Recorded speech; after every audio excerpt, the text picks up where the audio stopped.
وصلى وذكر وحج واعتمر صلى الله عليه وعلى آله الذين أذهب الله عنهم الجد وظهر، وعلى أصحابه الذين سبقوا إلى الخيرات فنعم الصحابة، وعلى التابعين لهم بإحسان ما بدا الحزن وأول، وسلم تسليما كثيرا.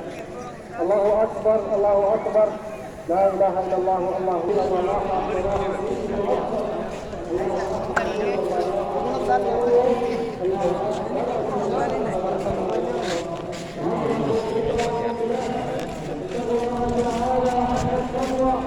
واذكروا ربكم على التمام والبلوغ في نهاية رمضان والقيام والصيام.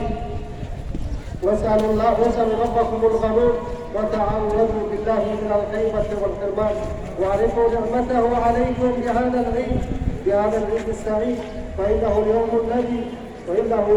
الذي يفرح فيه المسلمون، وافتتح الله به أشهر الحج إلى بيته الحرام، وأجزى فيه للسائلين والقائمين جوائز البر والإكرام.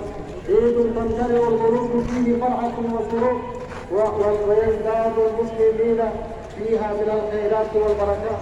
يومكم هذا معاشر المسلمين يوم عظيم وعيد كريم، أحل الله لكم ذكره وحرم عليكم صيامه، يوم كله بر واحسان، وفيه يحمد المسلمون ربهم على نعمة الإسلام، ويكبرونه جل وعلا على ما أولاه من الفضل والإنعام.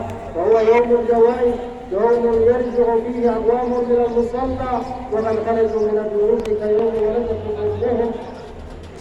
نسأل الله أن يجعل الجميع منهم، فيا فوز العاملين، ويا فرحة السائلين في هذا اليوم العظيم، ويا طيبة المسلمين المحرومين.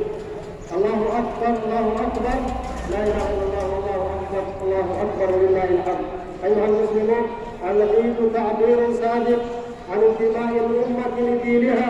قال صلى الله عليه وسلم: إن لكل قوم عيدا وهذا عيدنا، وهو دين الفطرة. يفرح العبد في العيد بما أباح الله له، ويستمتع بالطيبات فامتثال بترك الأخلاق، وإنما تتغير أخلاق الأمم في أعيادها. العيد فرح وشكر بما أتم الله على ما أتم به على عباده من النعمة، وبما وفق للطاعة. فأعياد أمة الإسلام جاءت بعد طاعة وعبادة، فالفطر بعد الصوم والأضحى بعد الحج، كما أجمل اغتنام القرون بالشكر. قال صلى الله عليه وسلم: للصائم فرحتان يفرحهما، إذا أفطر فرح بفطره، وإذا لقي ربه فرح بصومه. الله أكبر الله أكبر، لا إله إلا الله والله أكبر، الله أكبر ولله الحمد. عباد الله، التوحيد أصل الإسلام الأصيل وركنه المتين، فاعبد الله مخلصا له الدين، ألا لله الدين الخالص. فحققوا التوحيد واجتنبوا مظان الشرك ومسالكه، وعضوا عليه بالنواجذ وأعلنوا عليه بالنواجذ. وكلمة الإخلاص كلمة من مات عليها دخل الجنة.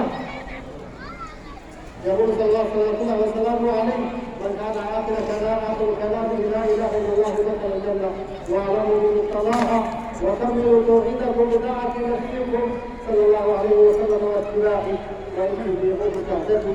الله أكبر الله أكبر، لا إله إلا الله والله أكبر ولله الحمد.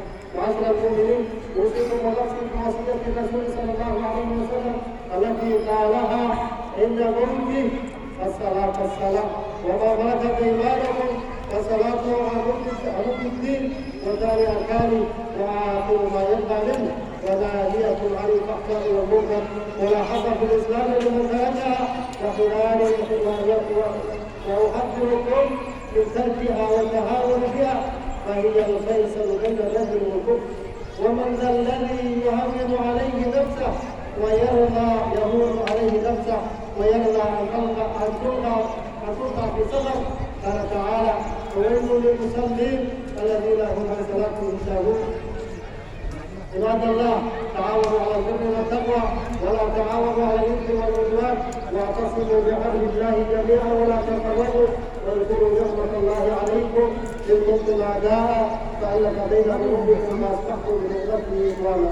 وعليكم بالجماعة والصبر والطاعة في المعروف فإن يد الله مع الجماعة وإنما يأكل فيكم من الغنم الراسية واحمدوا الله على نعمة الجماعة والأجر. الله أكبر الله أكبر الله أكبر الله أكبر لا إله إلا الله الله أكبر. عباد الله هذا يوم مشهود يوم فرحة وسرور يوم يغتاب منه الكفار والمنافقون.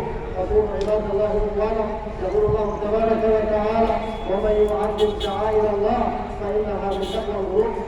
يقول على الخلق حوالا المسلم أخو المسلم لا يظلمه ولا يخذله ولا يحقره فابتهجوا بعيدكم وتصافحوا ولا تهاجروا وازيلوا الضغائن عن قلوبكم واحسنوا للوالدين واخفوا السلام وصلوا الارحام وصلوا بالليل والناس نيام تدخلوا الجنه بسلام.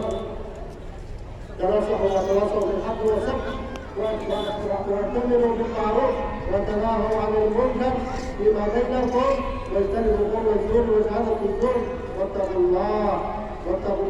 الله ولا يقول الله تبارك وتعالى ولا تأتوا أموالكم بينكم بالباطل وإياكم والمكاسب المحرمة من الربا والغش وأكل مال اليتيم لا تدفعوا حراما ولا تنفقوا إسرافا وإن لم ترزقوا غنى فلا تحرموا أنفسكم من تقوى الله. الله أكبر الله أكبر لا إله إلا الله والله أكبر لله الحمد.